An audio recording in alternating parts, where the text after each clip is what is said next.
Motii acknowledges the traditional owners of country throughout Australia. We pay our respects to elders past and present and acknowledge Aboriginal and Torres Strait Islander peoples as the first peoples of this land. Welcome to the Motii Playbook. If you've ever felt like your systems are technically in place, but somehow still feel chaotic behind the scenes, you're in the right spot. This is where we share what we're seeing, what's working, what's not, and the lessons businesses learn the hard way. Think of it as practical strategy straight from the trenches. Let's dive in. Welcome to the Motii Playbook. One shift, one system, and one measurable improvement. I'm Schnell, Managing Director here at Motii. And today's conversation is about something I believe most trade business owners are feeling right now. And I also believe that most of them are not really talking about it openly. The market's changing. For many years, there was plenty of work going around here in Australia. The phone was ringing, quotes went out, and businesses grew without too much effort. But right now, I think a lot of trade and field service businesses are feeling the shift or the pinch. Less leads coming through, margins getting squeezed, and ultimately leads to pressure on every single job. The businesses that are going to come out the other side are the ones that get smarter about both the front and the back end of their business. Today, I'm joined by two people who see this every day from two different angles. Noam Horenczyk, he's Principal of Technology Partnerships at Simpro. He works closely with trades and field services businesses across Australia and globally. And Kate Hay, the Senior Implementation Specialist here at Motii. She spent many years inside trade and construction businesses, working alongside teams to improve the way they operate day to day. Kate, Noam, thank you so much for joining. Thanks for having me on the podcast, Fred.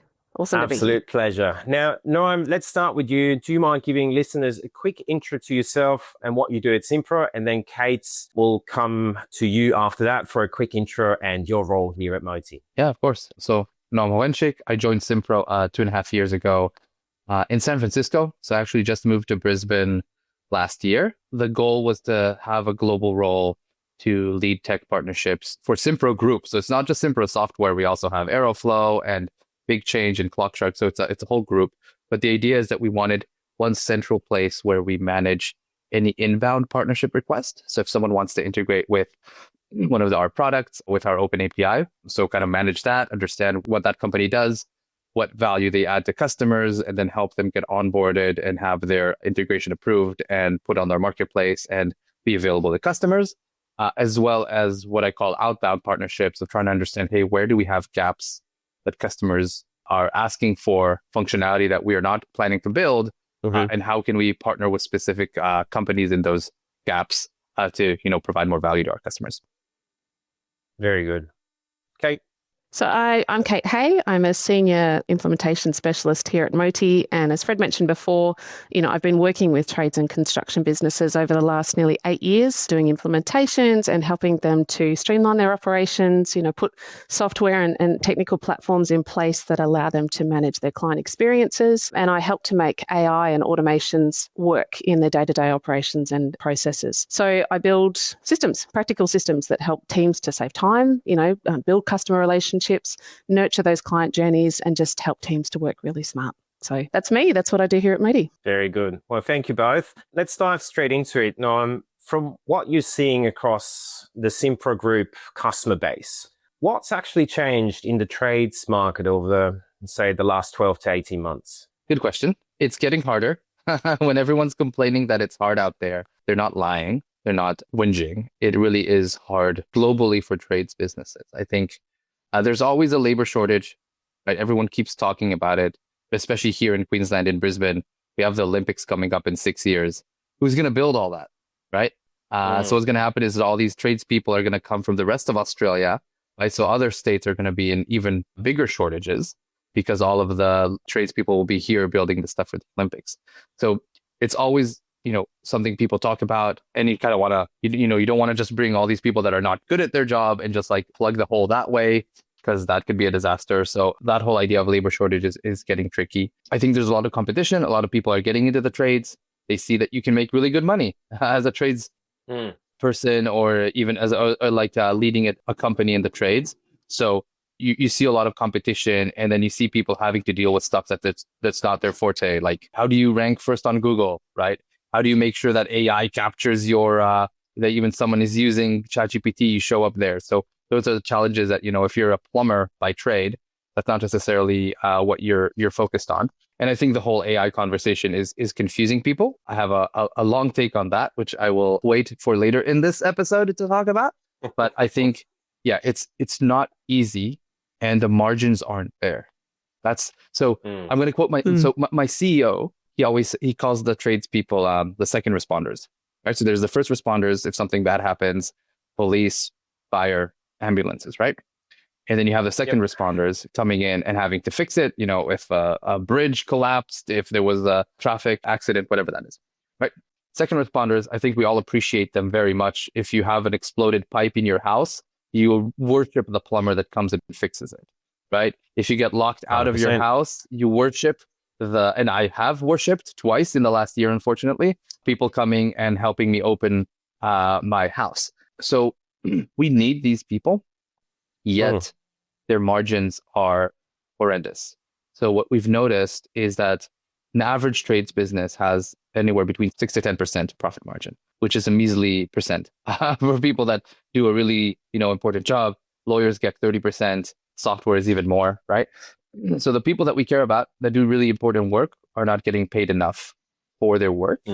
And what we're trying to see is like, hey, how can we help them improve their profit margins to somewhere where it's, reasonable. So it makes sense. And you're not spending your evenings doing paperwork and your nights kind of like running all the admin for your job. That's where kind of we're trying to help these businesses out because it really is not easy to do that. I would say too that, when I walk into a business, I often see tradespeople who are absolute experts at what they do. They can go out there and fix a bridge. They can go out there and fix a road and patch a hole or, build a cabinet or do whatever it is that they've spent years training to do. But, because the margins are tight, the costs are high, they're trying to run their businesses optimally and quite lean. They're trying to use AI to patch these gaps, right? So they're trying to put processes in their business and help to shore up some of those back end things that you talk about. So the invoicing, the quoting, follow-ups and things like that. And I think that a tradesperson who is an absolute expert at getting on the tools is not an expert necessarily at putting the right process in place. What we're seeing is that the extra money is not there to invest in a whole lot of different platforms or to invest in a whole lot of different tools to do that. So people are trying to moonlight as, software technicians as well as being on the tools technician. And there are gaps there. There are big breaks that are forming because, those people who are trying to do these things to keep their businesses afloat aren't experts at that. And it's falling apart a little bit. I think you've got a really good point, or both of you have a really good point. And I mean, in my view, there's a lot of tech noise, I call it, because there's softwares popping up left, right, and center, right? So, and even if you're not in the industry, you're not kind of accustomed day to day, you kind of say, oh, that seems to be fixing my problem. Okay, I'll just get that in, and that's going to magically fix everything all the problems that I've got, which is not the case, right? So, there's a lot of a lot of technologies out there that really don't help, but kind of create that tech noise, I call it. So, Noam, Kate, you mentioned kind of the skill shortage, you mentioned the squeeze on margin. So do you think the issue is lack of work, or is it just more competition in the job, or what is it exactly? A lot. What you said and more. I think what we see causing those margin issues, I think at Simpro we call it like chaos variables. So if you're a software engineer, no disrespect to software engineers, if you're sick one day and you couldn't go to work, okay, maybe a few pull requests get done the next day, fine. But if you're running a business where you have to have like 5 technicians on the road doing 8 jobs a day, jumping from one place to the other, there's so much chaos that can happen, right? One technician could be sick, just not show up that day, and then you have to shuffle everything around. You can go somewhere and the door is locked and the person's not there. You can have traffic, you can have weather. Injuries. There's so many different things. That's what we call it, chaos variables, that you get there and you don't have the right tools, you don't have the right parts. Who the hell knows, right? We can just list this on and on. So with all of that, it's just very hard to run these businesses efficiently when all of that can happen at any single point of time, right? So forget all the other stuff, right? You don't have enough people, the competition is eating your lunch. Even if you're doing really well and you have your good customer base, you're really well known in your region, and you're like the ranked top of and Google and AI and all that stuff, you still have to manage a business that's very unpredictable. And that's just a hard thing to do. And then add on top of that all the admin that you have to do that you haven't signed up for, and you're drowning, right? Like what I always say is that if someone started a plumbing business and now has a plumbing business that's a few plumbers, they're passionate about what they do. They're not passionate about reconciling the books between Xero and Simpro. Like that's not what they wanted. That's not what they got into this for. But they have to do it. They have to do it at night. They have to do it on the weekends, because during the day it's just like chaos. They just have to like, oh man, I have to now send this technician there. They weren't able to fix it. They were going to have to come again tomorrow. So I have to shift all my scheduling. So there's a lot of different elements making it a really hard business to run. And we're trying to identify where we can help, because we did an analysis and we found out anywhere between 27 and 37 workflows have to be done by a trades business as they're doing this. So like workflow would be like ordering materials, dispatching technicians, invoicing customers, all that stuff. Around the 20 to 30, right? So if we can automate, if we can help with, a few of them one at a time, kind of roll it out, we can help them focus more on what they want to do versus what they have to do. Yeah. Yeah. So, Yep. I think too, as you were talking about then, Noam, you've got 27 processes, that need to be put in place for a workflow for a job to get through from start to finish. If there's a break in any one of those processes, and when we're looking at 27, that's quite a lot. If there's a break in any one of those processes, that means that job needs to be revisited, either by, the person who's doing the job, somebody in the back office, if they've got a back office, and that's a luxury for some of those bigger businesses who have more technicians on staff, who have more, revenue coming through. If you look at the smaller businesses that might be traditionally, we're looking at like a husband and wife team, or, maybe two partners, or a tradesperson and apprentice. They don't have that person who's able to go and do that for them. So every minute that they have to go and revisit that work and fix that process that didn't happen, didn't fire, or didn't go through properly, that's time off the tools. That's adding to their labour margins. That's adding to their cost, and if there's more than one process that breaks down, you could be spending almost the same amount of time doing rework and investigation and trying to fix a process as you are on the tools doing the job. So your margins are at huge risk because, of all this time you have to invest. Yeah, if you're already operating in a very low margin, any error can just put you in the red, right? So like you do one error, you have to revisit, then you actually paid more than the money that you got for that job. So easily. Yeah. And then you think about those, small businesses who don't invest a lot up front. That means that if they have, more than a couple of jobs a month where this happens, they're at risk of going under because they cannot support or continue to float themselves in that space. Looking at it from a bit of a different angle now, Noam, do you think customer expectations have shifted in the market as well, compared to the boom years? Yes. So I'm a millennial, right? I'm aware. I'm kind of like in the middle of the millennial area. But yeah, it's an on-demand economy now, right? Like it used to be that we just had more patience. I think the generations that before me had more patience. I think I had more patience. The generation after does not have that much patience. So, and especially you don't have patience if it's a trades thing that has to happen now, right? If you're locked out of your house, I don't want someone babbling on for ages. I want the locksmith on the way in 30 minutes. Or I'm screwed. So I think like the expectations, first of all, is like everything on demand, everything quickly, everything with a smile on your face, which I know not everyone always has that smile on their face. But yes, that's our rating, right? Yeah. You kind of expect people, the same way that we got used to like the Amazon of the world. Like everything is on demand, everything is quick. You expect it. So I think people expect something. They expect to get an estimate when you come in, right? They want to know how much it will cost. They don't want to be like, oh yeah, we'll look at it and we'll send you an estimate in a week. Like that doesn't fly anymore. You expect it to be solved in one go, and you'll be disappointed if they have to come again, right? There's all these different expectations that just like because of everything else in our life, we kind of expect that from our tradespeople as well. Okay, yeah, very good point. Yeah. I totally agree. So let's dive a bit deeper. And so if you think a business is getting under pressure, what do you think that looks like? Or what does that actually look like operationally in your view? And where do you think you start seeing things break down first? I feel like what breaks down is the boring stuff, is the admin stuff, right? Like at the end of the day, if someone knows what they're doing, their plumber, like they'll know how to fix it, but they won't make it in time. They schedule too many jobs for one technician, or they haven't, they have to chase invoices and all that stuff. So I think what usually breaks is like the back office where the expertise is just not there. Yeah. And we're trying to solve that with a lot of AI. So if you follow Simpro, you're going to see that like AI is a big function of that, because we really think that could be something that solves those admin issues, because it's the easier things, right? Building a robot with AI that will come and diagnose plumbing issue and fix, I don't know how many years, then, so who knows, maybe 2 months with the way Anthropic is doing things these days, but I don't know, but not yet, right? We're not there yet, but having AI, kind of look at all your invoices, match it to jobs, or like email customers, say like, hey, you need to follow up, like, here's how you pay. Like, that's something that is pretty easy for AI to do. And it can save so much time for those tradespeople. So we're trying to, we're seeing slow adoption of AI across this. I have my reasons. I'm saving it for the last question, because I know you have the last question about the mind shift. So I'll save it for that.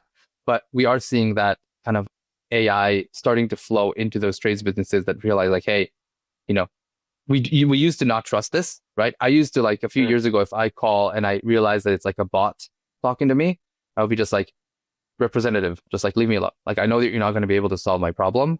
But I think now that we're all using ChatGPT and Claude and all that stuff, we realize that it can actually solve our problem. So if now I call somewhere and I get like an AI receptionist, I'm less skeptical. And I think trades businesses are less skeptical as well for themselves and for their customers. So we're starting to see that slowly get into their flow. I've seen that in a couple of places. Just wanted to ask if that aligns with what you see. I would say yes. And I'm thinking to a recent implementation project that I've worked on where the business has an AI chatbot which is attached to their phone system. And what that allows them to do is to qualify some of those incoming phone calls as leads.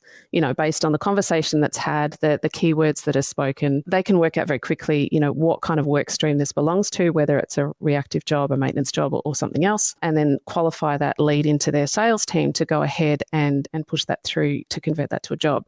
So I think where I'm seeing the breaks here is that, when we don't have those right processes in place, or we're not using the technology in the right way, leads aren't converting. Leads are getting dropped because they're not being followed up, or, the conversion rates are quite low because people may not have the time to go back and chase those up because they're too busy fixing the jobs that are in place that have gone wrong as well. So I think that there's definitely a direct impact there on using these tools in the right way, putting AI in the right spot to do the right job for you. It might not be able to make you a cup of coffee, but it can certainly help you to qualify your incoming pipeline perhaps, or follow up a quote that might have been outstanding for 7 days and you've forgotten about it, or you don't have time to follow it up.